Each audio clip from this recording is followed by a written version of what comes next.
നമുക്ക് ഇന്ന് മത്തിയും കായും ഉണ്ടാക്കിയാലോ. അപ്പൊ ഇതിന് മെയിൻ ആയിട്ട് വേണ്ടത് മത്തിയും കായും, പിന്നെ അതിന്റെ അരപ്പിന് വേണ്ടത് തേങ്ങയും ജീരകവും, പിന്നെ പൊടികളായിട്ട് മെയിൻ ആയിട്ട് വേണ്ടത് കുരുമുളക് പൊടിയാണ് ഇതിന് നന്നായിട്ട് വേണ്ടത്. അപ്പൊ കുരുമുളക് പൊടി, മുളക് പൊടി, മഞ്ഞൾപ്പൊടി, പിന്നെ പച്ചമുളക് ചതച്ചിട്ട് തേങ്ങേൻ്റെ കൂടെ പച്ചമുളകും വെളുത്തുള്ളിയും കൂടെ ചതച്ചിട്ടാണ് ഇടേണ്ടത്. അപ്പം ഇത് ആദ്യം ഞാൻ കായ് വൃത്തിയാക്കിയിട്ട് വരാം. മത്തിയും കായ്ക്കും വേണ്ടിയിട്ട് നമുക്ക് ഈ വെളുത്തുള്ളിയും പച്ചമുളകും നമുക്ക് ചതച്ചെടുക്കാം. ഈ കായ് മുറിച്ച് വെച്ചു. ഇനിയിപ്പോൾ ഇതിലേക്ക് കുറച്ച് ഉപ്പ് മുറിച്ച് ലേശം മഞ്ഞളിട്ടിട്ട് കുറച്ച് സമയം വെച്ചു, എന്ന് വെച്ചാൽ ഇതിന്റെ കറുത്ത കളർ വരാതിരിക്കാൻ. ഇതിലേക്ക് കുറച്ച് ഉപ്പിടുക.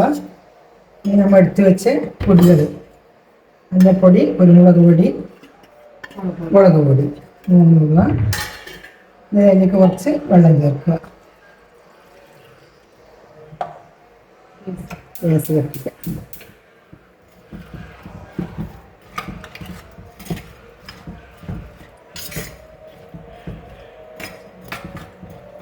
ഇനി നമുക്കിത് അടച്ച് വെച്ച് കുറച്ച് നേരം വേവിക്കാം.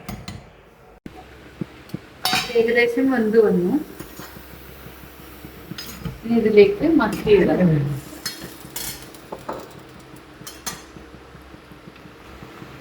ഇനി ഇതിൻ്റെ മേലേക്ക് നമ്മൾ ഇങ്ങനെ മത്തി ഇങ്ങനെ ഇറക്കി വെക്കുക.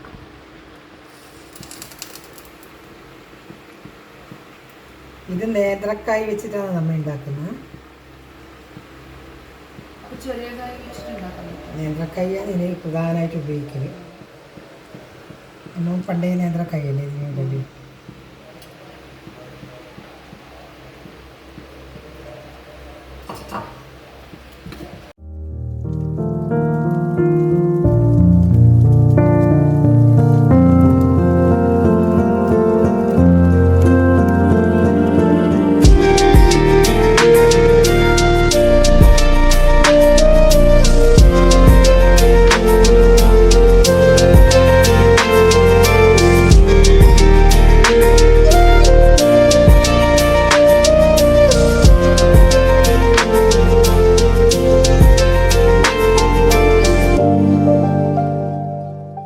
മേലെ കിടന്നിട്ടൊന്ന് വെന്ത് വരട്ടെ.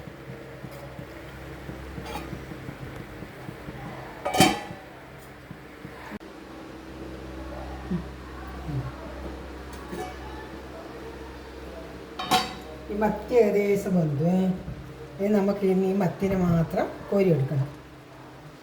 ഈ മത്തിനെല്ലാം കോരി എടുത്തിട്ട് ഇതിൻ്റെ മുള്ള് കളഞ്ഞിട്ട് വേണം ഇനി നമുക്ക് ഇതിലേക്ക് ചേർക്കാൻ വേണ്ടിയിട്ട്. മുള്ള് കുടഞ്ഞെടുക്കണം. മത്തിയെല്ലാം കോരി എടുക്കാം.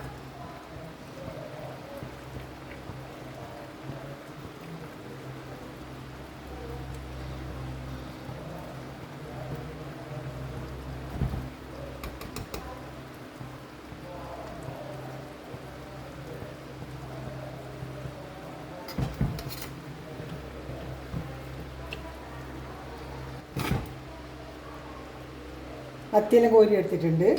ഇനി നമുക്കിതിൻ്റെ മുള്ള് കളഞ്ഞ ശേഷം ഇതിൻ്റെ ഇറച്ചി മാംസം മാത്രം ഇതിലേക്ക് ചേർക്കണം. ഞാൻ മുള്ള് കളഞ്ഞെടുത്തിട്ട് വരാം. നമ്മളെ കായെല്ലാം വെന്ത് വന്നിട്ടുണ്ട്. അതുപോലെ ഈ മത്തീൻ്റെ മുള്ളെല്ലാം കുടഞ്ഞ് കളഞ്ഞിട്ടുണ്ട്. ഇതിപ്പോൾ അതിൻ്റെ മത്തിയുടെ മാംസം മാത്രമാണ്. അതിലേക്കിട്ട് എല്ലാം കൂടെ ഒന്ന് ഇളക്കിയെടുക്കുക.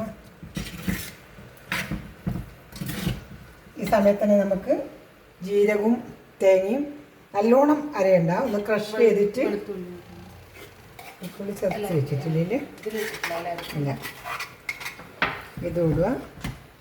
ഈ വെളുത്തുള്ളി ചതച്ചതും കൂടെ, കറിവേപ്പില, വെളുത്തുള്ളി, പച്ചമുളക്, കറിവേപ്പില ഇതെല്ലാം കൂടെ ചതച്ചത് ഇതിലേക്ക് ചേർക്കുക. കുറച്ചും കൂടി വെള്ളത്തിൻ്റെ ആവശ്യമുണ്ട്. ചേർക്കുക.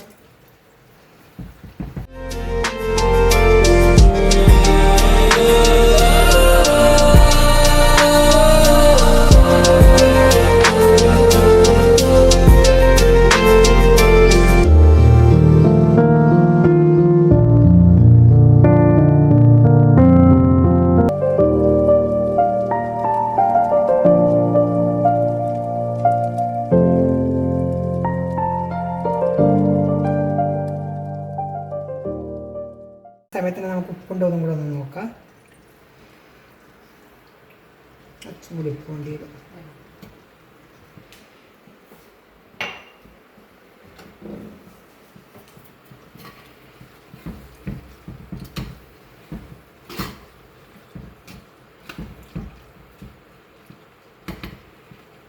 ഇതിന് തിളച്ച് കെട്ടുന്നു നല്ലോണം.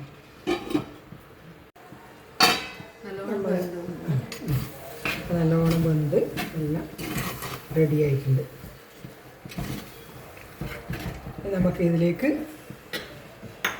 കുറച്ച് നല്ലോണം തന്നെ പച്ച വെളിച്ചെണ്ണ ഒഴിക്കാം.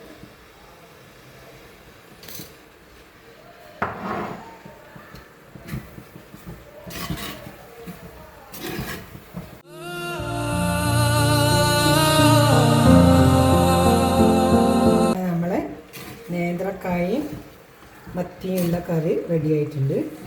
ഇനി നമുക്കൊരു സർവിങ് ബൗളിലേക്ക് മാറ്റാം.